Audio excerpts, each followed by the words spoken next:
Senior పాత్రికేయులు KSR కూడా మనకు అందుబాటులో వచ్చారు.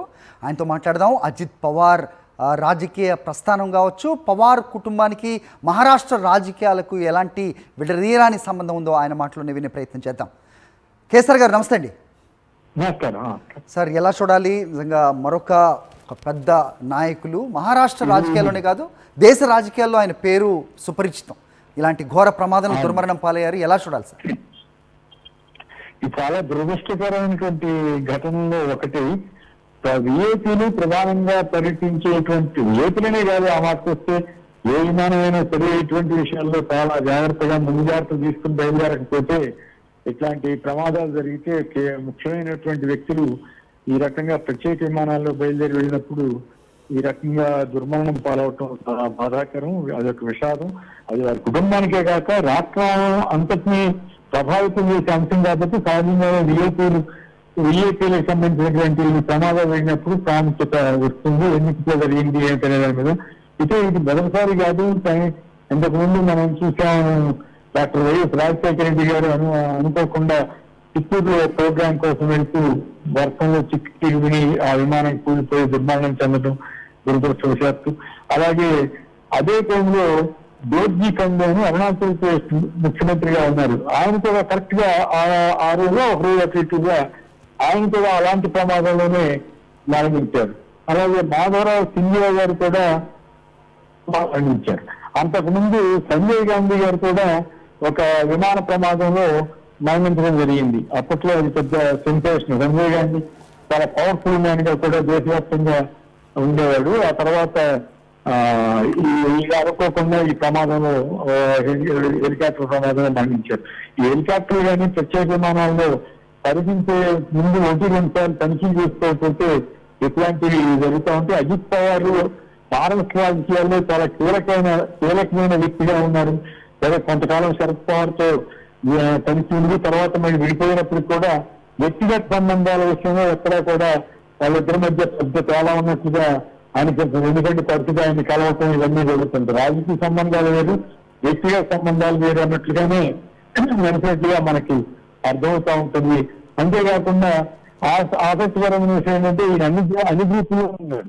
మహారాష్ట్రలో అటు శివసేన గ్రూప్ లో, శివసేన కాంగ్రెస్ వీళ్ళతో కలిసిన గ్రూప్ లో ఉన్నారు. ఆ తర్వాత బీజేపీతో కలిసి అధికారంలో ఉన్నటువంటి వ్యక్తిగా ఇప్పుడు కొనసాగుతా ఉన్నారు.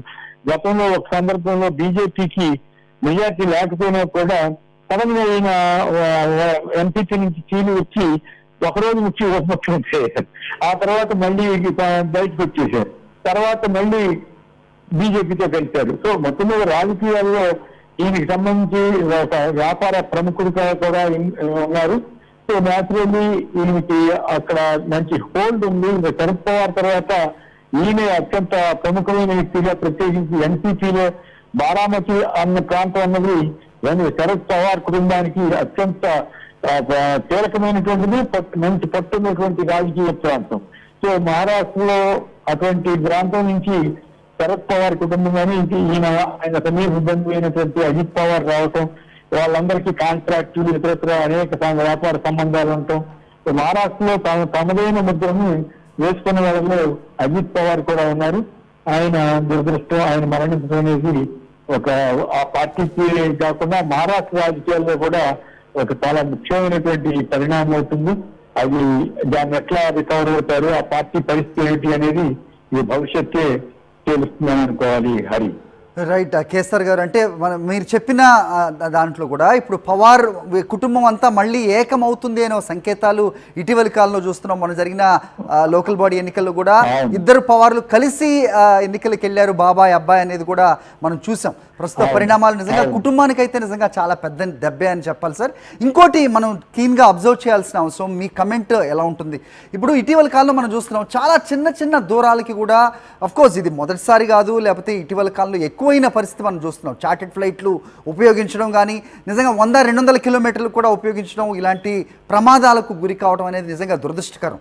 ఇదేదైనా తగ్గించాల్సిన అవసరం ఉందా, లేదంటే తీసుకోవాల్సిన జాగ్రత్తలు తీసుకొని కారణంగా కూడా ఇలాంటి జరుగుతున్నాయి అనుకోవచ్చా? అంటే కాలానుగుణంగా పరిస్థితిని బట్టి మారాలి. ఎందుకంటే తప్పదు. అది ఒకప్పుడు నాకు తెలిసి ముఖ్యమంత్రులు రైలు ప్రయాణమే చేసేవాళ్ళు ఎక్కువ సందర్భాల్లో.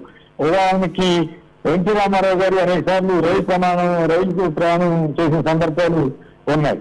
అంతకుముందు ముఖ్యమంత్రి సైతం అలాగే వెళ్ళేవాళ్ళు. కానీ అంజయ్ గారి టైంలో ఒక హెలికాప్టర్ ఎక్కువ సార్లు వాడారని అప్పట్లో ఈనాడు అనుకుంటా పాప అనే క్యాప్టనిస్ట్ ఉండేవాడు. ఆయన అంజయ్ గారి కాలి వేలికి హెలికాప్టర్ ని చెప్పి ఎంజాయ్ చేసినటువంటి ఘట్టం ఆ రోజుల్లో అది పెద్ద ఫేమస్ అయింది. కానీ ఆ తర్వాత రోజుల్లో ఏమైందంటే ఎవరైతే అంజయ్ గారిని విమర్శించారో వాళ్ళందరూ కూడా రాజకీయాల్లో కీలకమైన స్థానాల్లోకి వచ్చిన తర్వాత వాళ్ళే అత్యవసరంగా వాడాల్సిన పరిస్థితి వచ్చింది. సో కాలానుగుణంగా ఎక్కువ దూరమా తక్కువ దూరమా అన్న దాంతో కాకుండా వాళ్ళ అవసరాలు, అత్యవసర పరిస్థితి, వాళ్ళకున్న కాల పరిమితి, వీటన్నిటి మధ్య వాడటం వాడకపోవటం అనేది వాళ్ళు ఆలోచించుకోవాల్సిన అంశం రాజకీయ నాయకులు. అయితే ప్రయాణించినప్పుడు తీసుకోవాల్సిన జాగ్రత్తలన్నీ టెక్నికల్ పీపుల్, పైలట్లు లేదా సాంకేతిక సిబ్బంది తీసుకోవాల్సి ఉంటుంది. అయితే మీరు అన్నట్లు ఇది రాను రాను ఏమైపోయిందంటే it become a fashion, caste of the acceptor. అవసరం ఉన్నా లేకపోయినా కూడా హెలికాప్టర్లు ఫ్లైట్లో తిరుగుతున్నారు. కానీ ఇక్కడ 250 కిలోమీటర్లు బారామతి ముంబైకి బాగా దూరంగా ఉన్న ప్రాంతం కాబట్టి సహజంగానే బిజీగా ఉండేవాళ్ళు కాబట్టి విమానం సక్సెస్ఫుల్ లో వెళ్ళడానికి పెద్దక్కర్లేదు. ఎందుకంటే మనం చూస్తూ వస్తున్నాం కదా, ఒకప్పుడు పరిస్థితి వేరు, ఇప్పుడు పరిస్థితి వేరు. సో కాలానుగుణంగా మార్పులు, టెక్నాలజీని వాడుకోవడం తప్పు కాదు. కానీ అయితే పిల్లాదనం సాధ్యమైనంత వరకు పొదుపుగా వాడేటువంటి ఆలోచన చేయాలి. కాకపోతే కొందరు మధ్యకాలంలో మనం చూస్తున్నాం, ప్రతిరోజు ఎక్కువసేపు హెలికాప్టర్ తీసుకెళ్లే నేతలు కూడా కనిపిస్తున్నారు. అది ప్రజలు ఆలోచించుకోవాలి, అది కరెక్టా కాదా అన్నది అని చెప్పాలి. అయితే ఈ కేసులో మహారాష్ట్ర పంచాయతీ ఎలక్షన్ నేపథ్యంలో వెళ్ళినట్లుగా, జిల్లా పరిషత్ ఎలక్షన్ నేపథ్యంలో వెళ్ళినట్టుంది కాబట్టి మనం వెళ్ళడానికి తప్పుపట్టగలం. కానీ ఈ సాంకేతికంగా లోపం ఉన్నటువంటిది వెళ్తే బాధాకరం.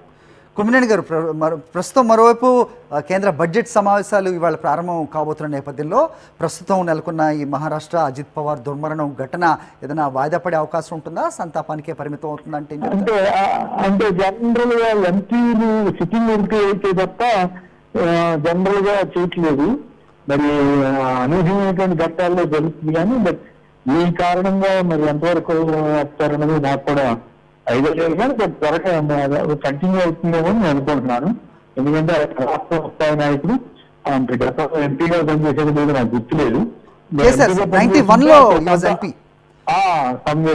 కరెక్ట్. అయితే అప్పుడు సంతాపం అయితే ప్రకటిస్తారు. కానీ ఇంకేదన్నా అనివార్యమైన పరిస్థితి వస్తే తప్ప జనరల్ గా వాయిదా పడకపో. కేసీఆర్ గారు థ్యాంక్స్ అండి అందుబాటులోకి వచ్చినందుకు. Thank you.